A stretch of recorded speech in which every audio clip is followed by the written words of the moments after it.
was a pledge made during the same-sex marriage, well, initially debate and then, of course, the legislation of it in Australia, marriage equality. Prime Minister Scott Morrison set to introduce now the so-called watered-down version of his religious discrimination bill that came as a result of that significant change. Joining me live now is Liberal MP Trent Zimmerman for more on this. Thanks for your time. Good morning, Tom. Where are you predisposed at the moment in terms of supporting this? Because there were concerns raised. Do you think they've been addressed? Where do you sit on this legislation? Well, firstly, I think the religious discrimination bill is an important bill because it is the missing part of our anti-discrimination laws, and we do need to ensure that people aren't discriminated against because of their faith or lack of faith.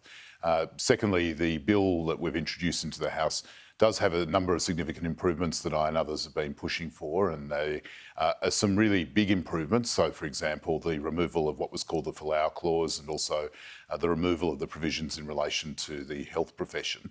So they are really significant changes. There are some issues that I still have with the legislation, and some of those reflect the fact that we've only seen the new bill in the last 24 hours. So it's a complex area, and I need to work through those. But So what for now are things you think still need to change specifically? Well, the area that I'm keen to get greater clarity about is what happens in schools and educational settings. Right. We've made it clear that we don't think that teachers should be hired or fired based on things like their sexuality. So let's talk about that. Kelly Cash has spoken about that as well. So firstly, whether a teacher merely for being gay, for example, could never be sacked.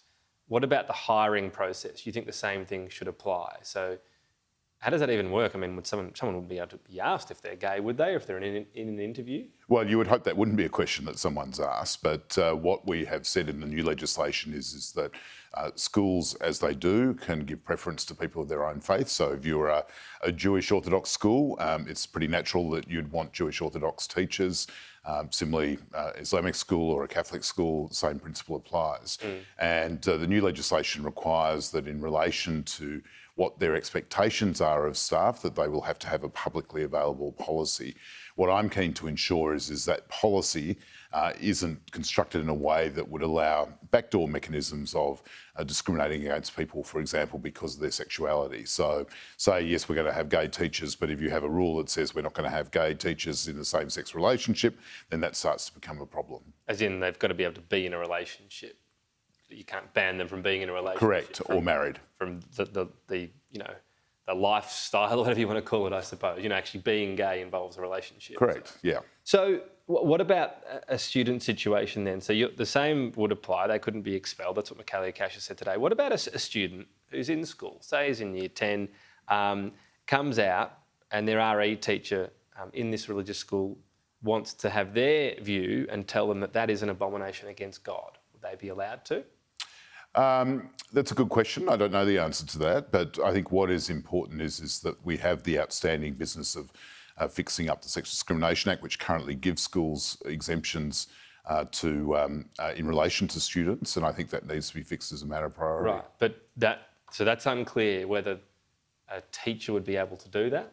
It's unclear in my mind, but it's one of those things they should be able to? Well, I think that, firstly, the welfare of the child has to be the primary consideration. Well, if that's the case, then presumably the answer is no. And the answer should be no, because that directly impacts on the welfare of the child. That view, and this Even legislation... affects the welfare of the child. Presumably it's whether it's malicious or not, and a teacher could say, it's not malicious, I'm just expressing my view and reading of the Bible. I'm at a religious school, I'm a religious education teacher. So the test should be whether it impacts on the welfare of the student. And that's not in there at the moment as a test? That's not what I'm sure about. So that's a type of detail that we have to work through now that the bill's been provided to the community. If that would allow that though, would you support this in the Parliament? Well, let me look at the detail of that. But I'm just asking, if what you call for is not included in legislation, could you support it?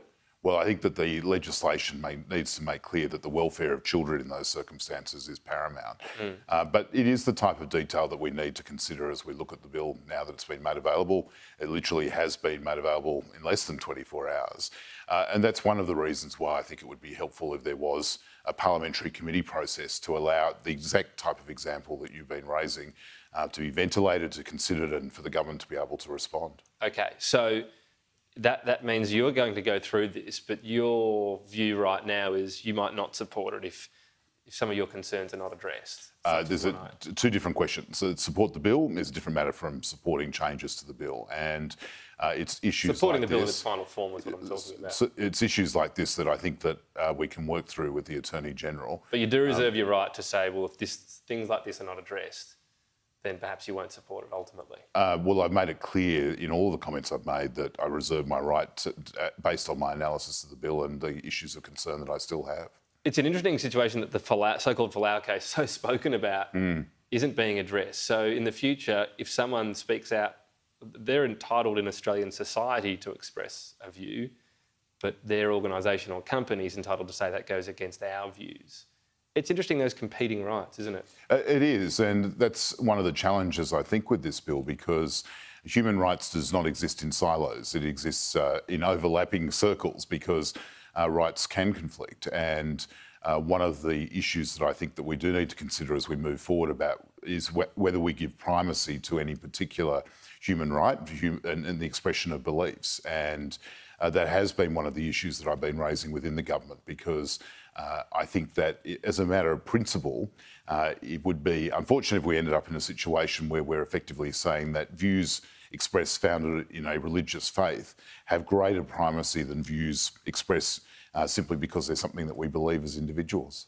And in terms of that Folau case, does it end up being that he could still express himself in his church or privately, but it's when he goes from a public pulpit such as Twitter that his company could take action, but no one could ever take action against him for expressing that view within his church? Would you agree with that? Well, I think that's right, but I think it's actually the type of conditions that you agree to when you start an employment contract, in his case a very healthy employment contract, and employers in doing that need to be not just implementing blanket bans on people expressing views, be they religious or otherwise, but actually looking at it in the context of what is important in their workplace for their reputational issues and the like.